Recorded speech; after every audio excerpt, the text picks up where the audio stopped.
Ineditados. Conversas para além do livro. Um programa da editora UFSM.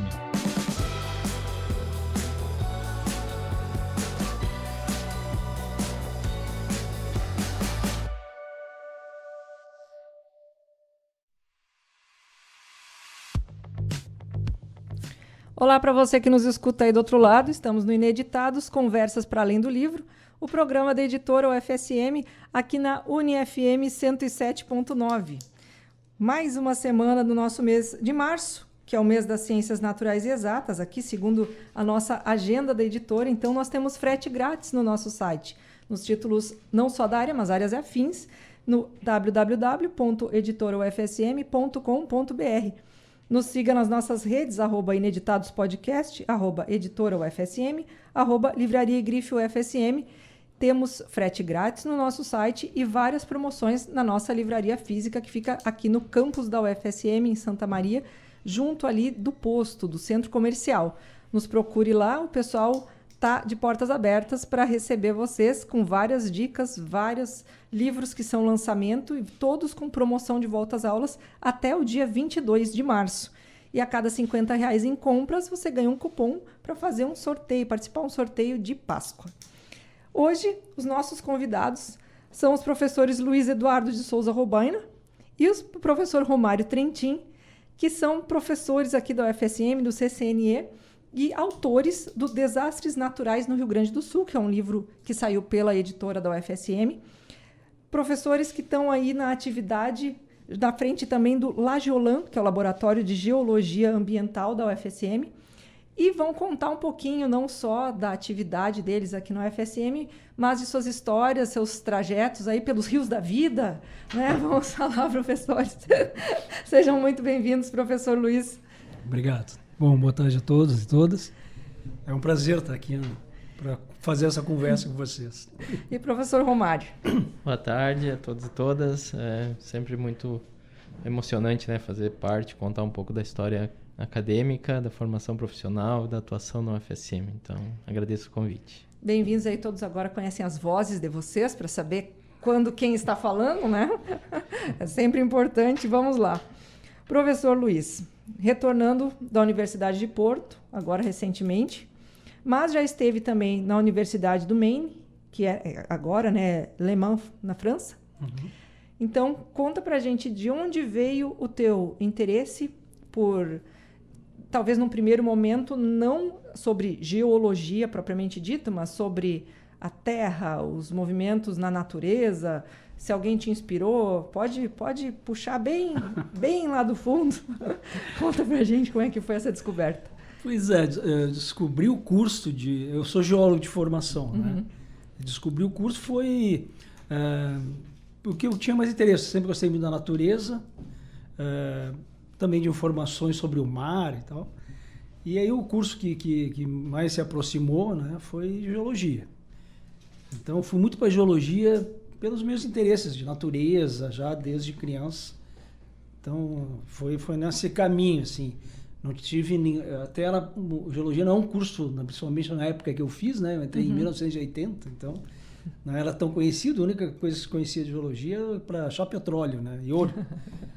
Mas é muito mais amplo que isso, né? Tanto que eu começo a trabalhar em outro tema, em outras áreas da geologia. E... Professor Romário, como é que foi a tua descoberta? Que, pelo que eu vejo no teu currículo, uma vez que o professor Luiz foi teu orientador, tem aí já traz uma outra visão com outras informações, um outro momento histórico. Como é que foi contigo?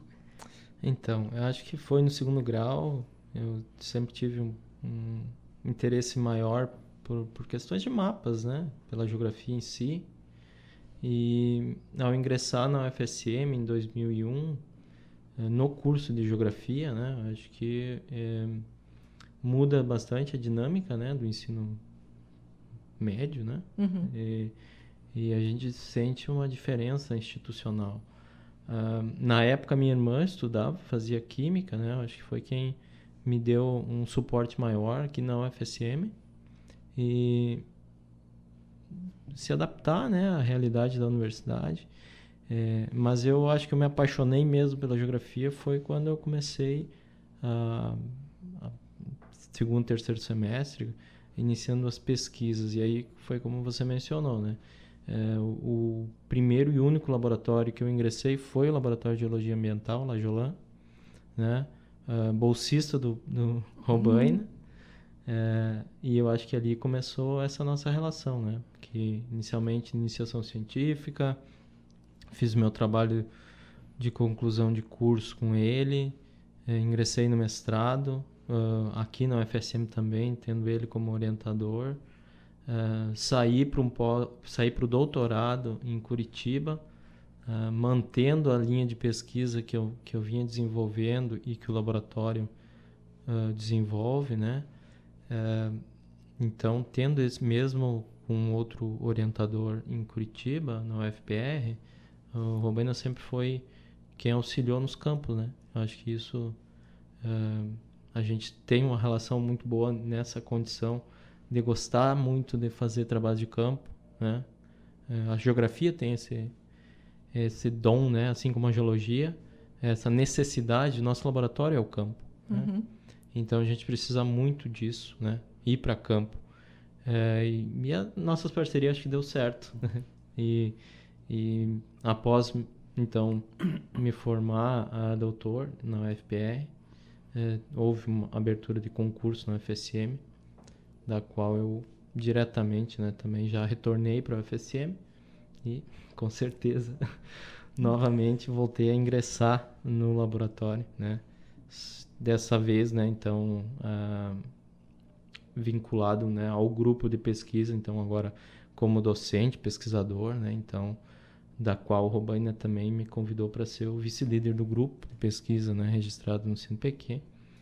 E então a gente vem, né, ele desde 95, né, quando criou o grupo, e eu oficialmente como docente, né, em 2011, a gente vem tocando, né, as pesquisas do grupo, assim como vários outros docentes da UFSM, né? Então nosso grupo tem vários outros professores que chegaram antes que eu e outros que chegaram depois de mim na UFSM, mas então a gente acho que essa parceria, né, um grande amigo hoje, não apenas um colega, né? Então a gente deu certo nessa parceria das pesquisas e trabalha com temas muito semelhantes, né? Então acho que foi o meu orientador e continua sendo o meu grande orientador, né? O orientador agora não, né? O Romário é ponta já do grupo. Não, mas é interessante ver como nós já tivemos outras entrevistas aqui, né, com pessoas que falam da importância dos laboratórios como uma continuidade do trabalho que vai sendo feito, que vai sendo atualizado, de modo que a informação nunca se perca. Né? Que é muito importante ter essa continuidade, da mesma forma como agora, muito provavelmente, o Romário deve ter seus orientados também, e daqui então, essa construção, aquela máxima de olhar sobre os ombros de gigantes, né? Isso, na verdade, vai retroalimentando o conhecimento de modo que ele nunca fique obsoleto. Né? Então, dentro dessa realidade de vocês, quando o professor Luiz entrou, era uma realidade que era muito diferente, enfim, histórica e dentro da instituição. E quando o professor Romário entrou, já tinha internet, por exemplo, né? É uma outra que ajuda bastante. Então, como é que fica como é que vocês percebem essa construção? Porque, por outro lado, o Luiz está aqui ainda, né? Acompanhando essa realidade. E vocês também fizeram pós-doutorado na França, na mesma instituição, pegando também 2 momentos diferentes. Conta um pouco, assim, dessa construção de vocês, um acompanhando o outro. Pode começar, professor Luiz. Tá bom. Não, essa relação, na verdade, começa a se estabelecer, como ele contou, né? Na graduação do Romário. E o Romário, desde a graduação, já era um estudante pronto para pesquisa, né? Tem alguns estudantes que são prontos para fazer pesquisa. Então, isso foi muito interessante, porque quando eu entrei, obviamente, que a instituição estava muito mais ligada ao ensino, né? Ela começava, naquela época, a tentar incentivar grupos de pesquisa.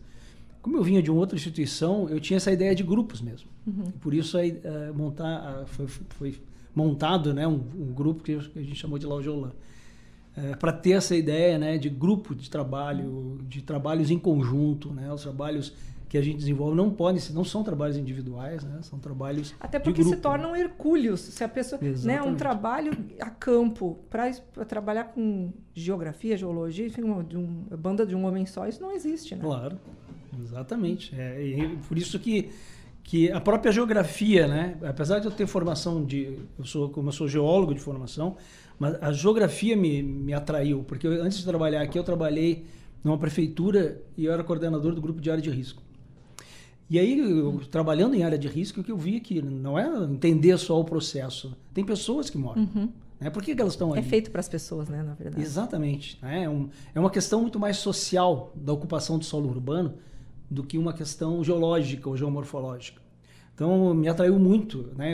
Quando chego aqui, a geografia em si me recepcionou, né, muito bem. Né? Além dos colegas, como a geografia, essa relação que ela se estabelece entre sociedade e natureza, para mim foi extremamente importante para dar continuidade àquilo que eu tinha aprendido um pouco, né, trabalhando na Prefeitura de Porto Alegre. Então, a gente até vai para essa linha, né, de trabalhos geoambientais, trabalho com desastres, muito porque eu puxei isso, né, e uma colega nossa, a Andréa, trabalhou com o pessoal da engenharia, então também tendo uma ligação por um outro campo, mas acabam sendo quase que sempre equipes multidisciplinares. Né? Verdade. Cada um tem uma informação mais importante. O Romário chega e traz né, as metodologias mais avançadas de cartografia, de análise de imagem. Então, por isso que ele já é o orientador mesmo, está cheio de orientandos, né? Ele tem um nicho muito bem construído, já é referência, né? Então, a gente foi construindo, isso a gente constrói, né, juntos. Exato. Isso que eu acho que é o mais legal do Laujolã. Você comentou o grupo de pesquisa, ele é fundamental, né? A gente sempre fala que o grupo ele tem uma massa que se movimenta junto, né? Eu acho que os caminhos que me possibilitaram desde o próprio doutorado na UFPR, né? O Leonardo, que foi meu supervisor, era um conhecido do Robaina, que deu confiança nele em me aceitar como orientador.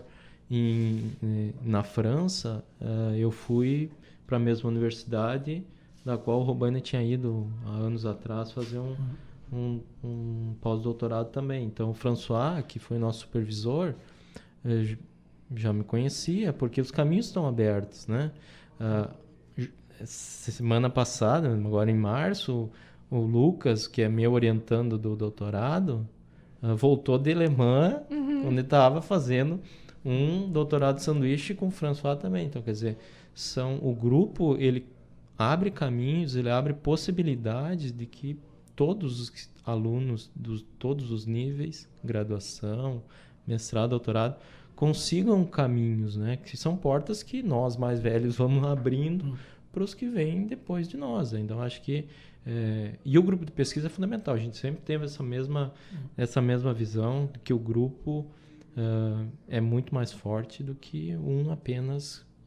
Não que não seja importante, mas acho que o grupo dá condições muito maiores para a evolução dos trabalhos, para traçar novas redes, né, que é tão necessário hoje. Então, acho que o grupo é fundamental, né? A gente tenta sempre alimentar isso. Né? E vamos falar então um pouquinho do livro Desastres Naturais no Rio Grande do Sul. Como que vocês, em certa medida, intuíram que esse era um tema importante para se trazer no formato de livro, e quais foram as escolhas que vocês fizeram para selecionar como construir esse livro? Bom, os desastres, né? Cada vez que acontece desastre, a gente vê a importância deles. Mas é aquilo, né? Só se pensa em desastres quando eles acontecem, né? Infelizmente, planejamento, que são fundamentais, né? Gestão e planejamento são muito aquém do que é necessário, né? Então, essa já é uma questão, né? Nós já tínhamos feito trabalhos com vários municípios, oferecendo gratuitamente, né, informações para os municípios, inclusive Santa Maria, né? Que agora, mas com muito pouco, como não é uma lógica do planejamento da gestão, né? Obviamente que isso não era utilizado e trabalhos com desastre, eles precisam ser... não pode passar muito tempo, né? Porque as coisas mudam, a cidade muda, e aí, obviamente, muda os próprios processos hidrodinâmicos. Então, de onde vem a ideia do livro? Nós tínhamos muitos trabalhos desenvolvidos, né? E aí a ideia é, vamos juntar essas informações, né? Para novamente apresentar, né, para o setor público, para a comunidade em geral, né, os trabalhos que a gente já desenvolveu. Então a gente fez toda uma ideia inicial esclarecendo conceitos que são utilizados e depois trabalhos que a gente já tinha desenvolvido, né? Esse livro até foi entregue na época para a Defesa Civil do Estado, né, do Rio Grande do Sul. E obviamente, né, a própria utilização na época, eu acho que era o Tarso Genro, se não me engano, o governador, foi muito bem recebido, né? Eu já tinha trabalhado, quando eu trabalhei na Prefeitura de Porto Alegre, eu tinha trabalhado com ele. Mas é o problema de tu não ter projetos de Estado, né? Tem projetos de governo. Então começam a mudar os governos e esses projetos acabam capengando, ficando claudicantes, porque uma parte tiram, né? Só a meteorologia, por exemplo, que o centro, a Defesa Civil do Rio Grande do Sul recebeu verbas fortes para implementar essas. Na parte meteorológica ele avançou bastante, né? Mas ainda está muito aquém em trabalhos mais específicos dentro do município. Porque o que a gente viu, 2012 para cá, 2012 saiu uma legislação extremamente importante, interessante, né? Sobre área de risco, sobre desastre, sobre risco, como trabalhar. Isso vem para os estados com certo dinheiro, os estados, alguns montam melhor, outros menos, depende de quantos desastres acontecem, né? Mas os municípios vai desconectando as coisas. O federal faz uma coisa, o estado mais ou menos capenga, e nos municípios praticamente não chegam as coisas, né? Muito porque não se trabalha com planejamento, mas as próprias ligações entre os entes da federação são bem complicados. O livro, até para deixar claro aqui para os nossos ouvintes, o livro ele é de 2013. Então, de lá para cá, tem acontecido muitas mudanças, enfim, de origem climática, de origem de urbanização, enfim, é tudo muito multifatorial, né? Mas que vem impactando cada vez mais, e por isso esse assunto retorna, talvez com uma relevância que poderia ter sido mitigada se boa parte dessas sugestões, enfim, eu não sei qual que seria o teor, porque eu imagino que essas aplicabilidades elas tenham diferentes níveis de importância conforme a situação vai se apresentando, né? A urgência. Então, vocês acham que algumas coisas poderiam ser evitadas se aquilo que está descrito, conceituado, enfim, no material de vocês, tivesse sido implementado?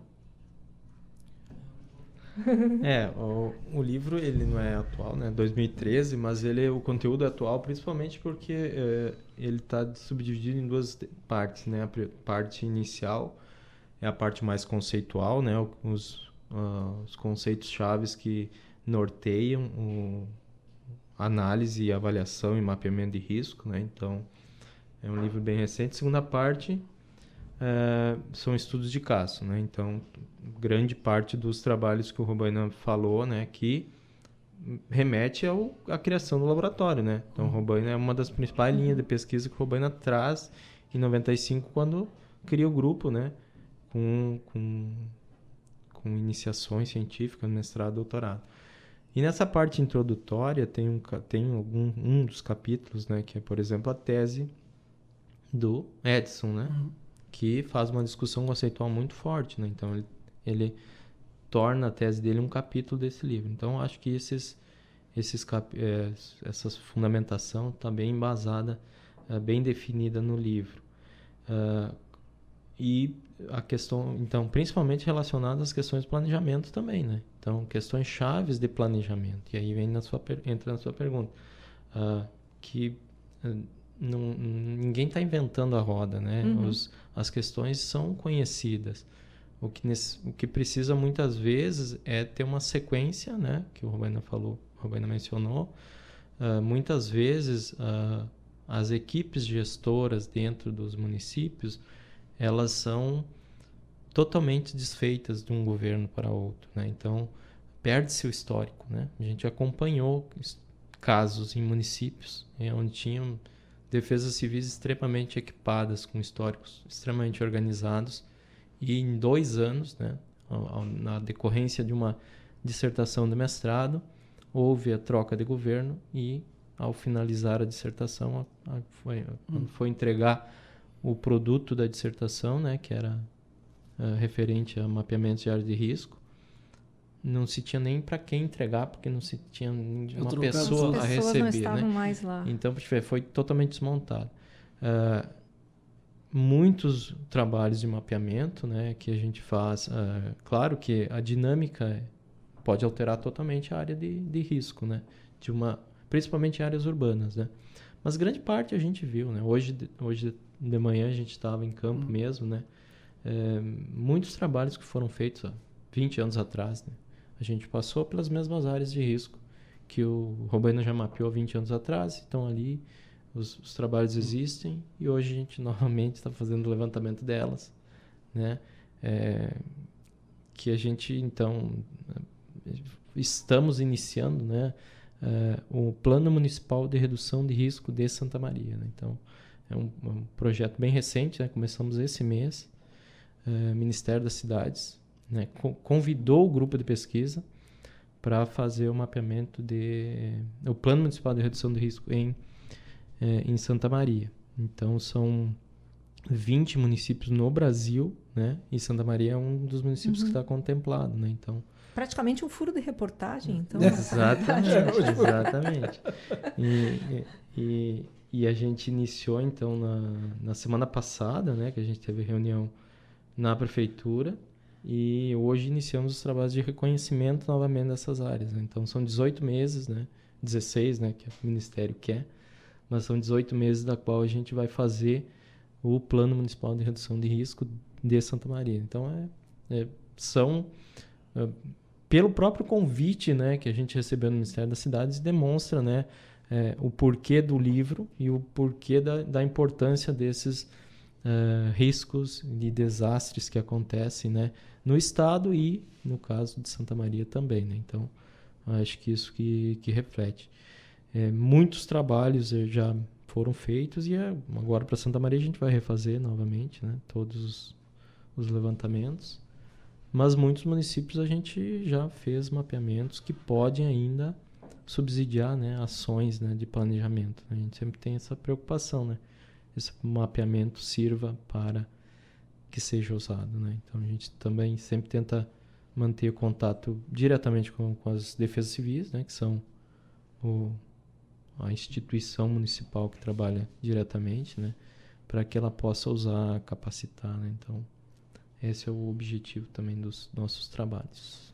Recentemente a gente, enfim, a prefeitura tem divulgado, né, tem dado conhecimento no jornal, rádios aqui da cidade, sobre essa iniciativa de inserção de Santa Maria nesse Ministério das Cidades, como uma preponderância que faz parte da agenda da ONU. Isso. Agora me falta a referência, mas de inserir, inclusive, em virtude da recriação de espaços culturais, de, enfim, qualidade de vida da população. Então, como é que vocês encaram esse convite, considerando que existem esses ciclos de governo, né, que foram mencionados antes, e talvez haja o vislumbre de algo um pouquinho, né, mais longevo ao fazer parte desse equipamento municipal, né?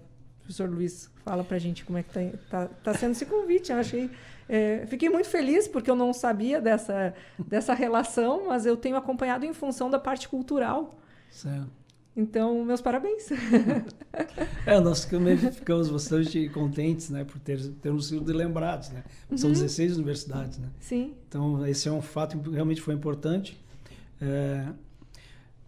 E essa é uma questão que o Ministério quer que a gente desenvolva, né? Que tenha, se possa construir com as comunidades e com a Defesa Civil, mas principalmente com as comunidades, que fique esse registro, né? Tem um Essa aspecto relação cultural aí também muito tem, importante. Verdade, porque muda a relação que tu tem com o ambiente, né? Se tu enxerga aquele sanga como uma valeta, né? Descobrir que ela é uma sanga, né? Tem toda uma relação que se faz com a comunidade que eu acho que vai ser bem interessante. Não é muito fácil, né? Porque esses contatos com as comunidades, eles precisam... Eu que trabalhei em prefeitura, sei, né? Que precisa ser bastante tempo, tu precisa ter ações da prefeitura realmente fortes dentro da comunidade para construir líderes e tal. Nós estamos vendo isso, até que ponto existe algumas lideranças que nós podemos trabalhar, né? Junto, porque esse é o principal objetivo do Ministério e é o nosso, né? Porque os levantamentos, como o Romário estava dizendo, a gente tem levantamentos, mas esse é um problema, a gente tem levantamentos bastante antigos, né? Que poderiam servir como históricos, mostrando quais eram os riscos de Santa Maria, quais as áreas, o que foi mexido, o que ainda precisa mexer, né? Mas infelizmente não acaba não tendo esse histórico, né?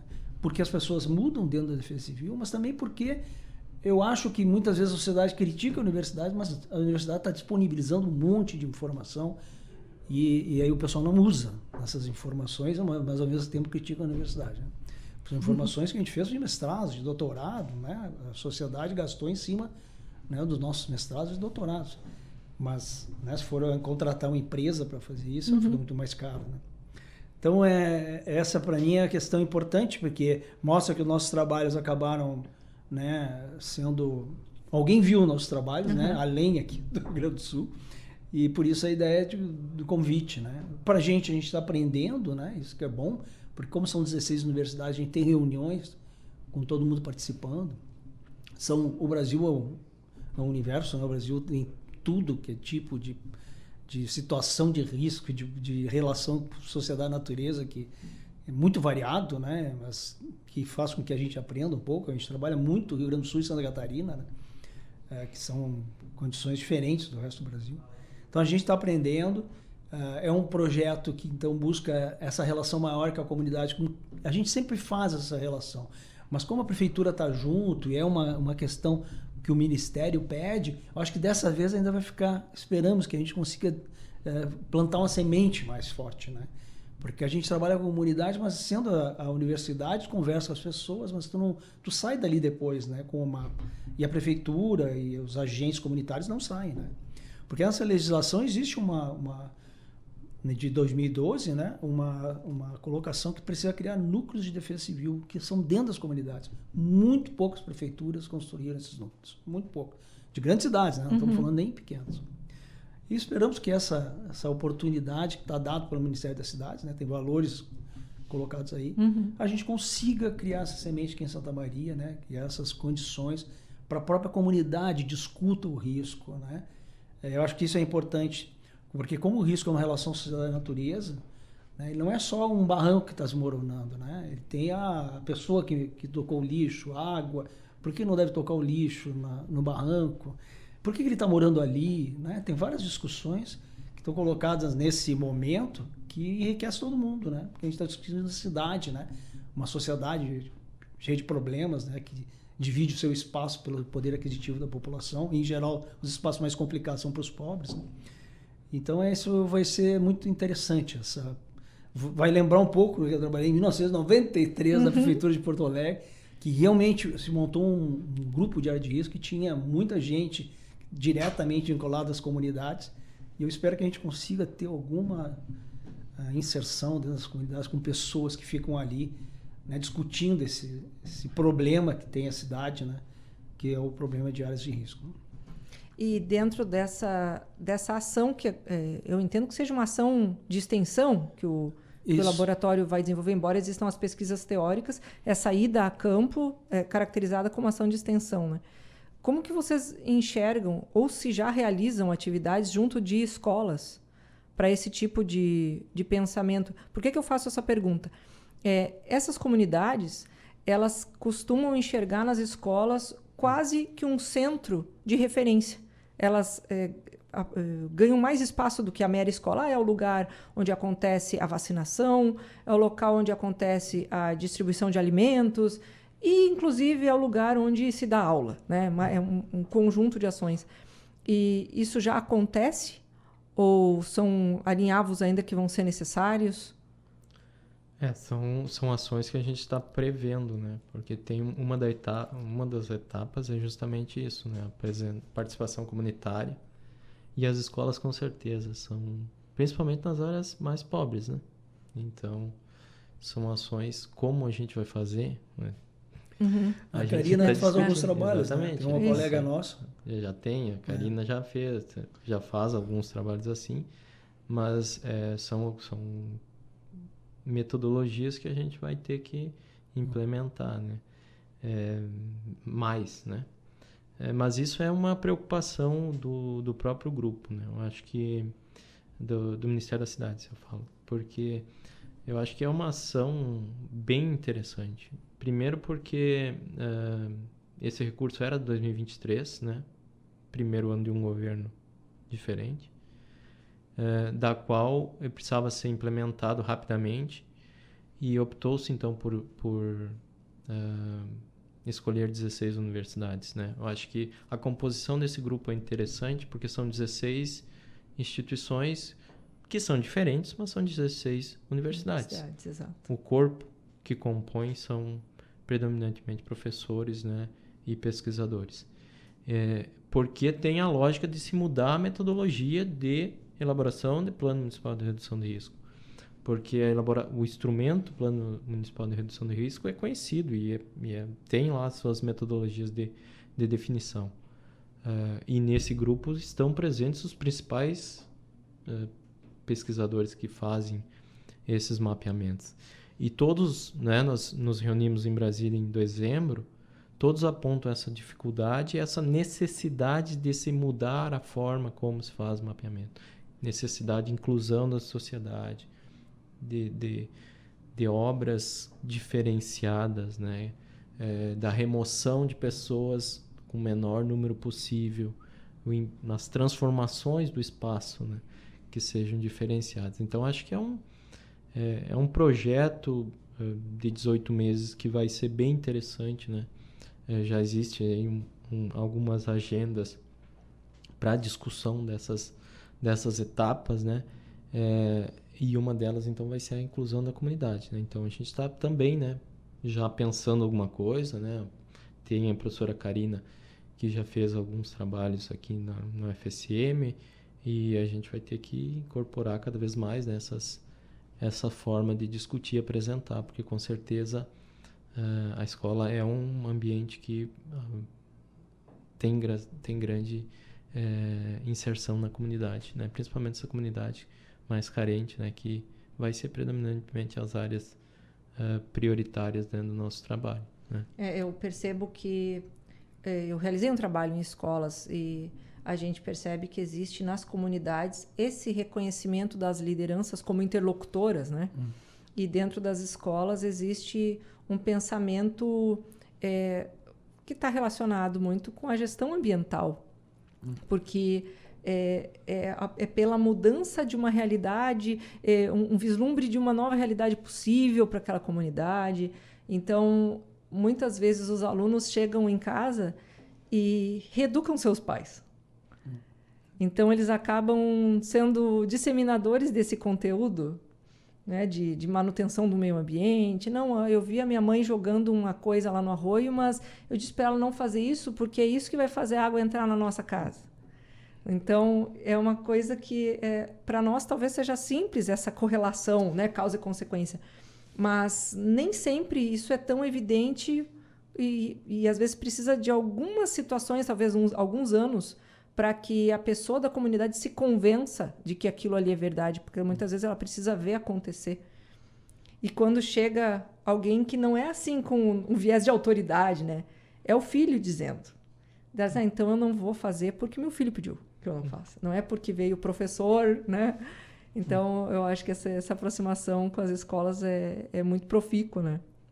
Traz umas histórias interessantes. E falando em histórias interessantes, o que vocês contam assim da relação de vocês dentro de outras experiências que vocês tiveram, essas saídas a campo, que realidades que vocês conheceram e que seria interessante de trazer aqui para os nossos nossos ouvintes. Talvez alguma implementação de alguma coisa que vocês viram dar certo, ou como a gente está indo agora para a segunda metade do programa, coisas que talvez tenham até esse sentido de mudança de realidade que vocês puderam presenciar. Professor Luiz, o que nos... Até porque trabalhou em prefeitura, eu acho que acaba conhecendo lugares que são muito, muito peculiares, né? Verdade. O que eu tenho notado é que depende de como a prefeitura se coloca frente a essas comunidades, né? As relações vão variar, né? O meu exemplo de Porto Alegre é bem claro. Eu sempre ia com os alunos, eu dou aula no pós lá na URGS, né? E aí ia com os alunos numa comunidade que eu já tinha trabalhado quando eu trabalhei, que é uma comunidade bem complicada, mas ia só eu e os alunos, não tinha muito problema. Nos últimos vezes eu tive que pedir para a prefeitura ir comigo, porque já estava uma situação que eu tinha dificuldade de entrar na comunidade. Isso ficou muito claro, que é o distanciamento do poder público com as comunidades. E quando isso acontece... Eles precisam ajeitar formas de se autorregular, seja a forma que for. Exatamente. O espaço não fica vazio. O poder sempre vai ter de alguém. Se a prefeitura está junto, né, mesmo que tenha situações de tráfico, isso de certa forma é normal, né? Nós estamos com a sociedade que tem um grande desemprego e todo mundo quer comprar o tênis Nike, né? Então, é óbvio que a gente faz críticas, né? O ladrão, mas se a gente colocar os nossos filhos nessa... Eles também querem o Nike. Não tem porque o menininho da comunidade pobre também não quer o Nike. Ele só, infelizmente, acaba descobrindo que ele pode obter isso, né, com agressão, que ele sempre foi agredido. Muitas vezes é cooptado, né? Ele ganha o Nike para dizer, olha só, eu consigo, teu pai não, né? Exatamente. Então existe, isso vai estar presente nas comunidades, mas elas vão ser mais ou menos agressivas com alguém que entre para trabalhar nelas, dependendo de como a prefeitura, né, o poder público está presente nelas. E isso a gente nota, é impressionante quando o poder público se afasta, a dificuldade que a gente encontra de trabalhar com certa qualidade, ou pelo menos sem correr muito risco nas comunidades mais pobres, né? E infelizmente o que a gente tem visto, né, é que não tem mudado muito, né?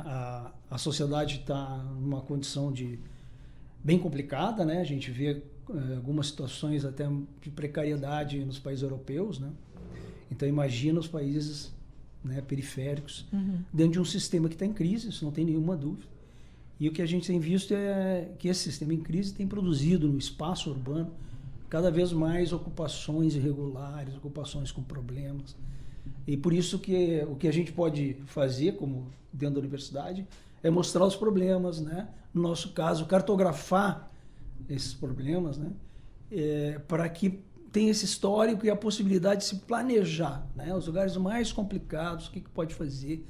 Mas a gente não tem visto muito avanço, né, nessas relações. Por isso que foi tão bom receber o convite do Ministério das Cidades, porque tu sente, né, tantos anos trabalhando que, puxa vida, pode ser que, né, tenha uma ação governamental, e a gente teve contato com o pessoal da prefeitura, que o pessoal também está bem interessado, né, que isso é fundamental.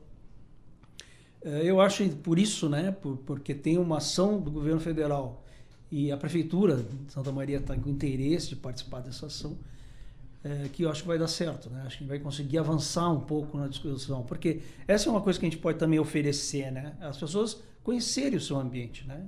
Só isso, né, para nós já é importante, porque as ações que eles vão fazer, né, vão ser diferentes, porque eles vão estar conhecendo a condição do ambiente e que tipo de ação pode prejudicar ainda mais a condição daquele ambiente, porque não adianta a gente falar...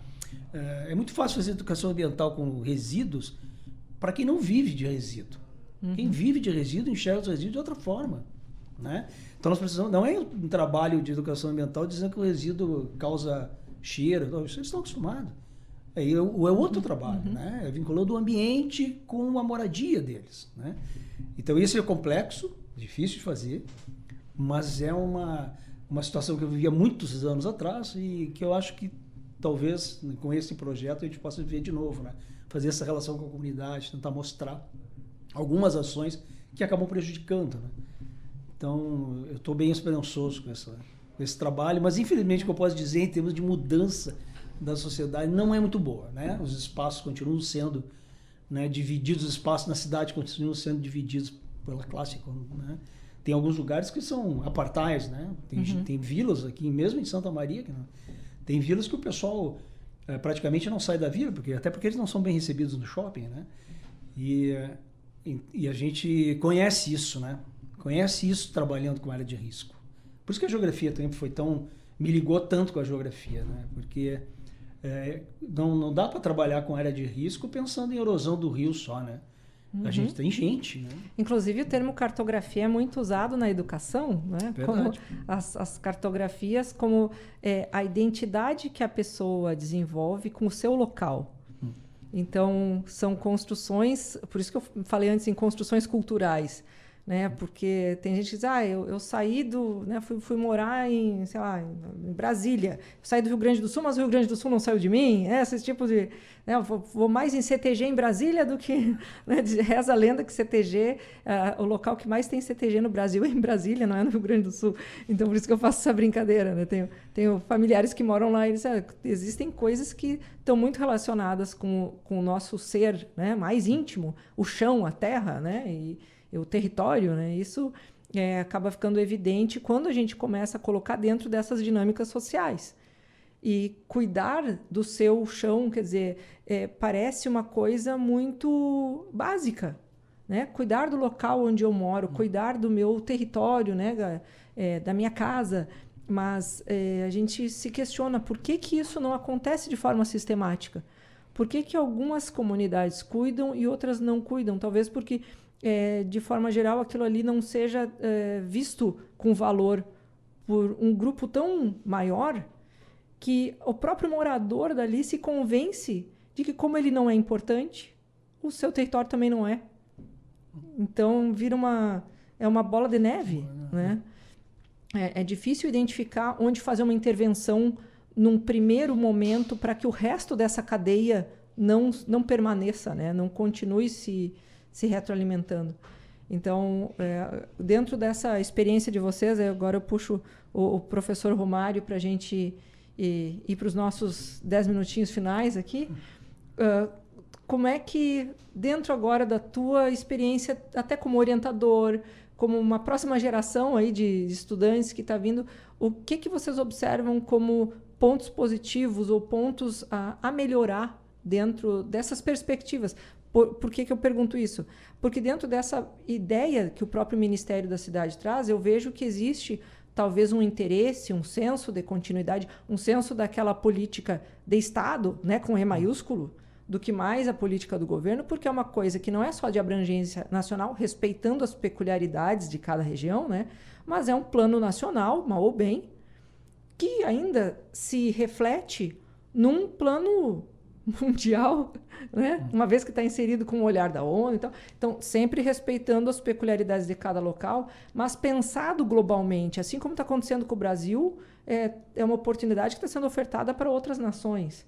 Então, dentro dessa perspectiva, como é que tu encara esse papel nosso aqui? Eu acho... a gente tenta sempre ser otimista, Exato. Né? Senão, vamos fechar o programa com muitos anos de carreira ainda trabalhando com esse tema, a gente tem que ser sempre otimista, né? Então, e a gente, claro que a gente viu nossa inserção com o Ministério das Cidades, eu acho que é algo que está refletindo isso. A gente vê a gente já foi convidado em outras épocas. O antigo Plano Municipal de Redução de Risco foi elaborado metodologicamente, o projeto institucional foi elaborado pela universidade, pelo Urbani, pela Andréia, pelo grupo. Uhum. E não deu certo, não deu sequência. Não teve pregnância, assim. Exatamente, chegou uma época, um determinado estágio que não pôde ir para frente. Né? Então agora é diferente, né? A gente recebeu esse mesmo convite, esse convite deu certo, esse convite está indo para frente, está gerando discussão no grupo. Então a gente vê que uma sementinha foi plantada e ela está começando a dar frutos, né? Então a gente espera que realmente isso tenha sequência, e principalmente porque existe a preocupação de enxergar as pessoas, né? Então, como você falou, a cartografia participativa, colaborativa, ela é também ela tenta mostrar isso, né? Como é que o aluno vê, quando ele se põe a desenhar, o que ele vai selecionar da paisagem para pôr na folha de papel, né? E eu acho que a identificação do risco é parte disso também, né? Ele entender que ele se encontra numa situação de risco, né? Então, acho que essa preocupação da comunidade entender que ela se encontra em uma situação de risco, qual é o caminho que ela precisa percorrer no momento em que ocorreu uma precipitação muito acentuada, né? Então, ela vai se preocupar com isso, né? Se ela entender a situação de onde ela se encontra. Então, acho que essas discussões elas estão sendo construídas dentro desse mapeamento, desse plano, né? Dessas metodologias de mapeamento que estão sendo construídas e passadas para o Brasil inteiro, né? Então, óbvio que o Brasil são múltiplas regiões com realidades distintas, né? Mas é também uma oportunidade que a gente tem de implementar coisas que estão dando certo em outras regiões, né? Para trazer para a nossa universidade, para o município de Santa Maria. Então, eu vejo como um caminho bem legal aí para a gente, apesar de ser, nos trabalhos de campo, é um trabalho pesado, porque a gente sai de lá, a gente vê muita pobreza, a gente anda em áreas bem pesadas, assim. Quando a gente trabalha vários dias, né? Eu imagino áreas de invasão. A gente né? sai com uma vibe não muito boa. Mas construir, né? Saber que a gente está trabalhando para que seja melhorada a situação dessas pessoas, né? Eu acho que é bem importante, né? Eu acho que a gente está fazendo um pedacinho do nosso trabalho. E dentro dessa perspectiva que são inicialmente 18 ou 16 meses, né? 16 meses. 16 meses que é o que está sendo demandado. Isso vai ser feito, o estudo, vai ser caracterizado o estudo, vamos chamar assim, conceitual, teórico, porque não tem como implementar tudo. Mas vão ser definidas 5 ou 6 áreas prioritárias. E nessas áreas vai ser desenvolvida a ideia desde a cartografia até a cartografia de uma forma mais participativa, né? E essa questão da ligação com a comunidade, sair dali com a comunidade sabendo o que é aquele mapa, aquele material e participando daquilo. Essa é a ideia. E a própria indicação de obras, né? Não, se precisa ser feito uma obra estrutural, vai ser feito. A gente vai propor uma obra estrutural. Não, que a gente, além da estrutural, a gente precisa também conscientização da comunidade, as obras não estruturais, né? Tudo mais. Tudo isso tem que estar no plano em 16 meses. E o legal é que por isso que a prefeitura é fundamental participar e querer participar. Exato. Porque muitas dessas obras, às vezes, como tem uma ideia de projeto, fica muito mais fácil para a prefeitura solicitar verbas a partir daquela ideia, monta um projeto. Tem que ser muito efetivo, né? Não tem muita margem para ficar divagando. E pelo que nos foi passado, assim, a própria destinação de recursos via Ministério das Cidades vai ser atendendo aos planos, né? Tu tem um plano, tem uma obra proposta ou apresentada. Óbvio que a gente vai apresentar o projeto de uma obra, né? Mas a gente propõe, aqui precisa ser feito uma obra tal. Aí a prefeitura vai fazer o projeto técnico, encaminhar recurso, o Ministério da Cidade vai receber, está alinhado com o plano. É praticamente um dossiê. Está alinhado com o plano. Tem a condição de atender, vai atender o recurso. Então, o recurso, uma parte, pelo menos, do recurso vai ser destinado via essas ações que estão sendo firmadas, né? Então, tem um potencial bastante realista e até bastante rápido, né? De realmente mudar a realidade de uma comunidade, de uma família, sem fazer trocadilho aqui, volta e meia me acontece dessas, um divisor de águas né, na vida daquela família, porque vai ser realmente um antes e um depois, na qualidade de vida, no entendimento do seu espaço, né? Que legal. Esse é o objetivo. Você espera que pelo menos essa sementinha de entender o seu ambiente e lutar para que o ambiente seja melhor, a gente possa deixar. Se inserir ali, né? Se entender como parte daquela dinâmica, porque eu acho que muitas vezes o que falta acontecer é isso. Eu me descolo, né, da natureza. Nós entendemos que a urbanidade às vezes faz isso nas pessoas, né? Eu não sou... eu não sou bicho do mato, eu não gosto de ir para fazenda, eu gosto do shopping, né? Essas coisas. Mas a verdade seja dita, se nós não estamos fazendo... sendo a nossa engrenagem dentro do nosso ambiente, nós causamos as nossas consequências, né, pelas nossas atitudes. Então, uma das coisas que a gente comentava, já que a gente falou em tênis Nike, né, o consumo desmesurado é uma das coisas que dentro do ambiente urbano eu percebo que a pessoa pega o lixo e não é mais meu aquilo ali. Não me interessa saber o que foi feito daquele resíduo, porque eu botei no lixo. Sim, mas... quem é que fez o lixo? Se não existisse humanidade, não existia lixo. As coisas iam ser degradadas de forma diferente. Então, eu falo isso, trago esse exemplo, que é das minhas preocupações pessoais. O que a gente faz com o que a gente produz, né? Em termos de descarte, quer dizer, para onde que vai. E é uma das coisas que eu acho que falta política também, né? De um gerenciamento otimizado, até porque nós temos os nossos catadores que moram nessas comunidades e que, como tu bem disseste, nós temos um olhar diferente sobre isso que é gerado.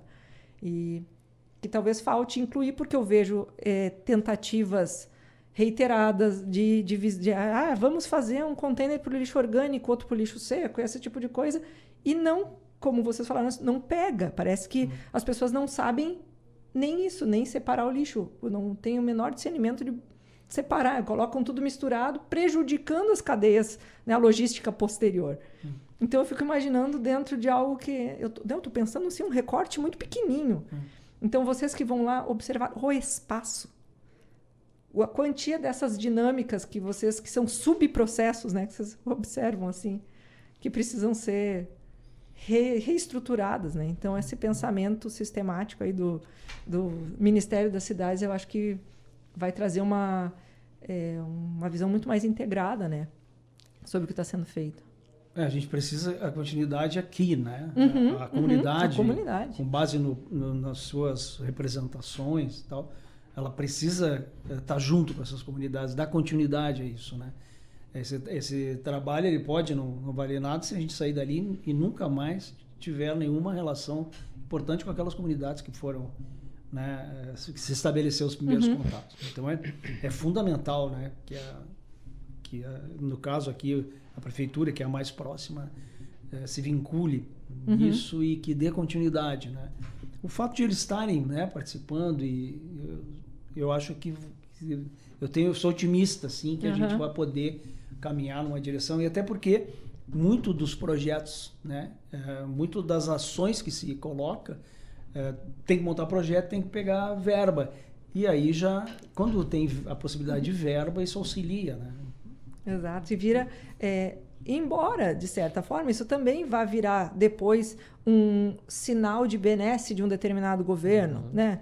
Que na época do governo tal foram feitas tais ações, tudo bem, mas... Se foi feito... Exato, se foi feito, exato. Né? Professores, muito obrigado pela presença de vocês aqui, por terem, nessa tarde atribulada, ficarem um pouquinho aqui batendo esse papo no início da tarde.